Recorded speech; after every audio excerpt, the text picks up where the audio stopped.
কোনোভাবে আর কোনোদিন ফ্যাসিস্ট বলবো না। আর যা বলি না বলি, ফ্যাসিস্ট শব্দ হাসিনার জন্য আমার ডিকশনারি থেকে মুছে দিয়েছি আমি টোটালি। সে এমন একটি যে সে যেখান থেকে পারতো টাকা জোগাড় করে একটা কাজ করে ফেলতে পারতো।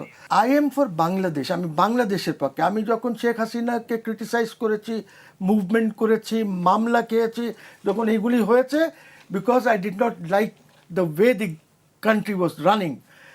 এখন আমি স্পষ্টভাবে বলেছি, এবং এটা নাকি অনেক হয়েছে। না, আপনি তো জামাতের ভালো বলেছেন, এটা তো নিঃসন্দেহে ভালো দিক, কিন্তু না না, আমি হাসিনাকে ভালো বলে না, আমি হাসিনাকে এবং জামাত অন্য দলকে ভালো বলে না।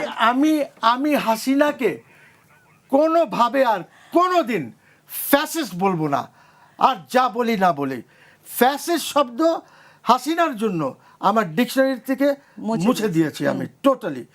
আমি মনে করি যে লুটপাট যা করেছে সেটা নিজের জায়গায়, কিন্তু দেশের যে ডেভেলপমেন্টটা হয়েছে, আরে ঈদ লাগছে মনে, খুশির জোয়ার সবখানে, আরে ঈদ লাগছে মনে, বিকাশ পেমেন্ট সবখানে।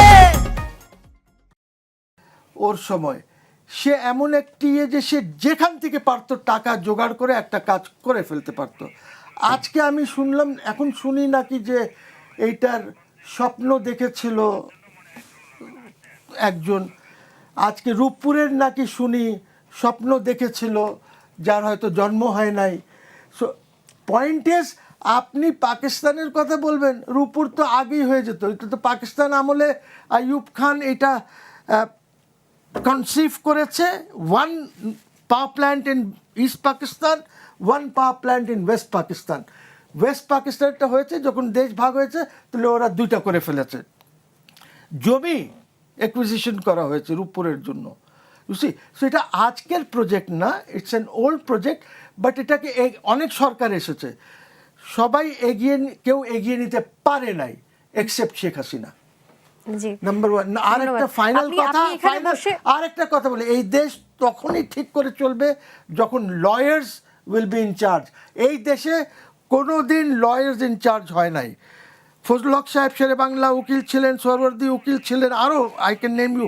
পাকিস্তানের ভুট্টো ওয়াজ আ লয়ার, এরকম I can give you whole list এখানে যারা ছিল। আপনি বিকজ দে আন্ডারস্ট্যান্ড, ওদের সাথে জনগণের একটা যোগাযোগ থাকে। আর খালি আপনি ওখানে পলিটিক্স করলে হবে না।